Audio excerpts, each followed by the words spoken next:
Lecture में हम start करेंगे ग्रुप 17 एलिमेंट्स। सबसे पहले बात करेंगे कुछ बेसिक चीजों के बारे में, जैसे कि general introduction, electronic configuration and occurrence of group 17 elements. तो सबसे पहले स्टार्ट करते हैं जनरल इंट्रोडक्शन। जनरल इंट्रोडक्शन में मैं आपको फर्स्ट पॉइंट ये बता देती हूँ कि ग्रुप 17 में कौन कौन से एलिमेंट्स शामिल है। इसमें शामिल है आपका फ्लोरीन, क्लोरीन, ब्रोमीन, आयोडीन और एस्टिटीन। अब आ जाते हैं हम लोग सेकेंड पॉइंट में। तो सेकेंड पॉइंट में मैं आपको ये बता देती हूँ कि जो आपके ये ग्रुप 17 के एलिमेंट्स होते हैं, इन्हें हम लोग कलेक्टिवली हैलोजेंस कहते हैं। अब सवाल ये है कि हम इन्हें हैलोजेंस क्यों कहते हैं और हैलोजन जो टर्म है इसका मीनिंग क्या है। तो हैलोजन टर्म का आपका मीनिंग होता है सॉल्ट प्रोड्यूसर। ठीक है, हैलोजन टर्म की मीनिंग होती है सॉल्ट प्रोड्यूसर। अब आ जाते हैं हम लोग रीजन पे कि ये जो आपके ग्रुप 17 के एलिमेंट्स हैं, इन्हें हम लोग कलेक्टिवली हैलोजेंस क्यों कहते हैं। तो देखिए, जो आपके ये एलिमेंट्स हैं, ये नेचर में कभी भी नेटिव फॉर्म में नहीं पाए जाते। ऑलवेज ये क्या होते हैं, ऑलवेज ये सॉल्ट के फॉर्म में ही पाए जाते हैं।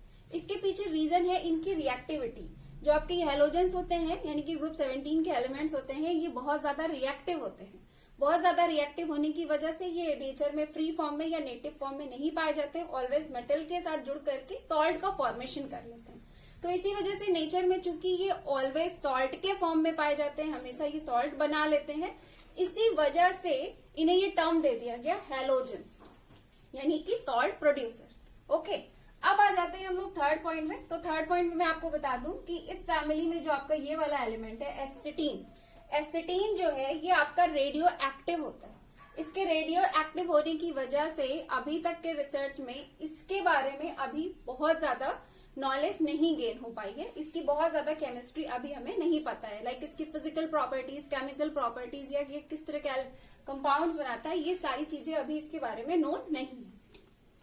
अब आ जाते हैं फोर्थ पॉइंट में। तो फोर्थ पॉइंट में मैं आपको ये बता देती हूँ कि जो आपके ग्रुप 17 के एलिमेंट्स होते हैं, यानी कि हैलोजेंस होते हैं, ग्रुप 1 और ग्रुप 2 की तरह ये भी बहुत ही अच्छे होमोजीनियस ग्रुप है।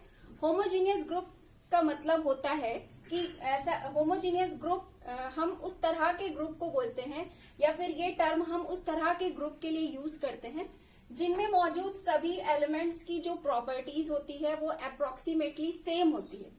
जो आपके ग्रुप 17 के एलिमेंट्स हैं, लाइक आपका जो फ्लोरीन, क्लोरीन, ब्रोमीन, आयोडीन है, इन सब की प्रॉपर्टीज जो होती है वो अप्रोक्सीमेटली सेम होती है। तो इसी वजह से हम लोग इसे होमोजीनियस ग्रुप कहते हैं।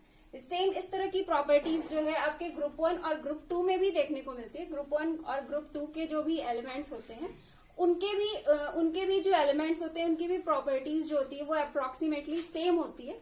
वो भी आपके बहुत अच्छे होमोजीनियस ग्रुप होते हैं। और इनके अलावा ग्रुप 1 और ग्रुप 2 के अलावा जो आपका बचता है वो ग्रुप 17 है, जो कि ये प्रॉपर्टी शो कर पाता है। इसे भी हम लोग होमोजीनियस ग्रुप कहते हैं। जबकि पीरियोडिक टेबल में जो बाकी के ग्रुप हैं, उनके लिए ये टर्म नहीं यूज किया जाता, क्योंकि उनमें इतनी ज्यादा सिमिलर प्रॉपर्टीज देखने को नहीं मिलती। ठीक है, हाँ, यहाँ से क्वेश्चंस भी बनता है कि पर्टिकुलरली मैंने ग्रुप 17 के केस में देखा है, यहाँ से क्वेश्चन भी बनता है कि हैलोजेंस को हम लोग most homogeneous group of the periodic table क्यों कहते हैं।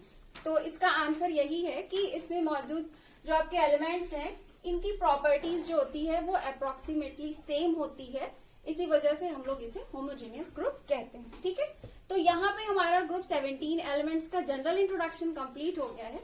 अब हम लोग बात करेंगे इलेक्ट्रॉनिक कॉन्फ़िगरेशन। ग्रुप 17 के एलिमेंट्स का जो वैलेंशियल इलेक्ट्रॉनिक कॉन्फ़िगरेशन होता है, वैलेंशियल इलेक्ट्रॉनिक कॉन्फ़िगरेशन का मतलब होता है आउटर मोस्ट सेल का इलेक्ट्रॉनिक कॉन्फ़िगरेशन।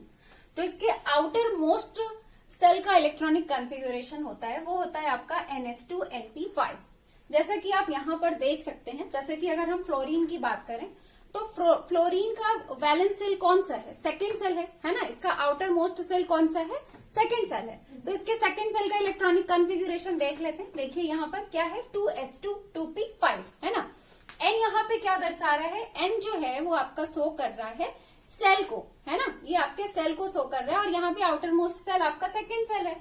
तो आप यहाँ पर देख सकते हैं क्या है, 2s2 2p5 यानी कि NH2Np5 है ना। इसी तरह से क्लोरीन को अगर हम लोग देखें तो क्लोरीन में आउटर मोस्ट सेल कौन सा है, आपका तीसरा सेल है, थर्ड सेल है। तो यहाँ पर आप इसका इलेक्ट्रॉनिक कॉन्फ़िगरेशन देख सकते हैं। आउटर मोस्ट शेल का क्या है 3s2 3p5। ब्रोमीन में क्या हो जाएगा 4s2 4p5। इसी तरह से आयोडीन में 5s2 5p5 एंड एस्टिटीन में आपका 6s2 6p5। तो ये तो इसका इलेक्ट्रॉनिक कॉन्फ़िगरेशन हो गया। अब हम लोग आ जाते हैं इसके ऑक्यूरेंस में। ऑक्यूरेंस में हम लोगों को ये समझना होता है, ऑक्यूरेंस का अगर हम लोग मतलब समझे कि ऑक्यूरेंस क्या होता है, तो ऑक्यूरेंस को अगर हम डिफाइन करें तो ऑक्यूरेंस का मतलब होता है ये बताना कि आप जिस भी एलिमेंट की बात कर रहे हो वो नेचर में किस फॉर्म में एग्जिस्ट करता है, उसके सोर्सेस क्या है। ठीक है, तो अगर हम लोग हैलोजेंस की बात करें तो जैसा कि मैंने आपको शुरू में ही बताया कि जो आपके हैलोजेंस होते हैं ये बहुत ही ज्यादा रिएक्टिव होते हैं। हाईली रिएक्टिव होने की वजह से ये नेचर में फ्री फॉर्म में नहीं पाए जाते।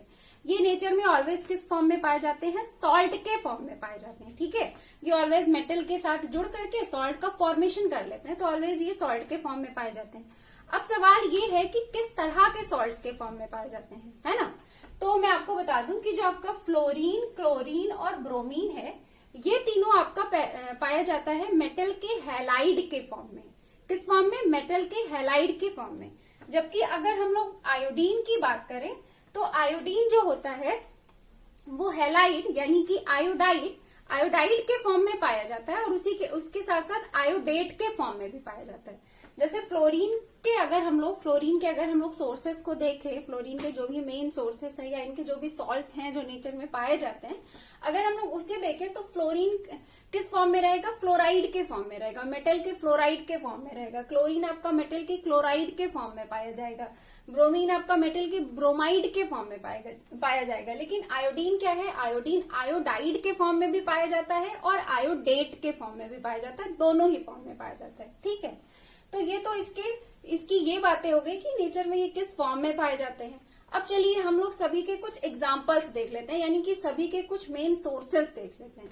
तो सबसे पहले फ्लोरीन का देख लेते हैं। तो फ्लोरीन के मेन सोर्सेस हैं यहाँ पर आपका क्रायोलाइट। यहाँ पर आप देख सकते हैं फ्लोरीन किस फॉर्म में है, आपका फ्लोराइड के फॉर्म में है ना। इसमें भी देखिए फ्लोराइड के फॉर्म में, इसमें भी देखिए फ्लोराइड के फॉर्म में। ठीक है, तो इसका मेन सोर्स क्या है, आपका क्रायोलाइट है, फ्लोरापटाइट है एंड फ्लूओराइड है। ये फ्लोरीन के कुछ मेन सोर्सेस हैं। ये फ्लोरीन के मेन सॉल्ट्स हैं जिसमें कि जो कि नेचर में सबसे अधिक मात्रा में पाए जाते हैं। ठीक है, तो ये तो बात हो गई फ्लोरीन की। अब बाकी का भी देख लेते हैं। क्लोरीन, ब्रोमीन और आयोडीन, इनके भी मेन सोर्सेस को देख लेते हैं। बात करते हैं क्लोरीन के मेन सोर्सेस की। तो क्लोरीन के जो मेन सोर्सेस है वो आपका है सी वाटर, सॉल्ट लेक्स और सॉल्ट बेड्स। और ये किस फॉर्म में पाया जाता है, फॉर्म की अगर हम लोग बात करें तो ये आपका मेनली पाया जाता है sodium chloride, potassium chloride, magnesium chloride और कैल्शियम क्लोराइड के फॉर्म में। जैसा कि मैंने आपको बताया कि आपका फ्लोरीन, क्लोरीन और ब्रोमीन किस फॉर्म में एग्जिस्ट करता है, मेटल के हैलाइड्स के फॉर्म में एग्जिस्ट करता है ना। चलिए अब आ जाते हैं ब्रोमीन के मेन सोर्सेस में। तो ब्रोमीन का जो आपका मेन सोर्स है वो है आपका सी वाटर एंड सॉल्ट लेक्स। और किस फॉर्म में पाया जाता है, वही हैलाइड के फॉर्म में, मेटल के हैलाइड के फॉर्म में। जैसे कि आप एग्जांपल के तौर पे देख सकते हैं सोडियम ब्रोमाइड, पोटेशियम ब्रोमाइड और मैग्नीशियम ब्रोमाइड। ये सब बेसिकली इसी फॉर्म में पाए जाते हैं। ये इसका मेन फॉर्म है, मेन इसी फॉर्म में ये पाया जाता है। ठीक है, चलिए अब आ जाते हैं आयोडीन के मेन सोर्सेस में। तो आयोडीन का आपका जो मेन सोर्स है वो आपका है seaweeds, brine wells and Chile saltpetre. ठीक है, और आयोडीन के अगर हम लोग फॉर्म्स की बात करें तो आयोडीन को मैंने आपको जैसे कि शुरू में बताया कि आयोडीन जो होता है वो आयोडाइड के फॉर्म में भी पाया जाता है और आयोडेट के फॉर्म में भी पाया जाता है। तो आयोडेट का भी आप एग्जांपल भी देख लीजिए, जैसे कि सोडियम आयोडेट के रूप में ये पाया जाता है। ठीक है, तो यहाँ पे हमारा ग्रुप 17 के एलिमेंट्स का general introduction, electronic configuration and occurrence complete हो गया है। अब हम लोग मिलेंगे नेक्स्ट लेक्चर में और बात करेंगे ग्रुप 17 के एलिमेंट्स के ऑक्सीडेशन स्टेट्स के बारे में। तो फिर मिलते हैं नेक्स्ट लेक्चर में। Have a nice day, thank you so much.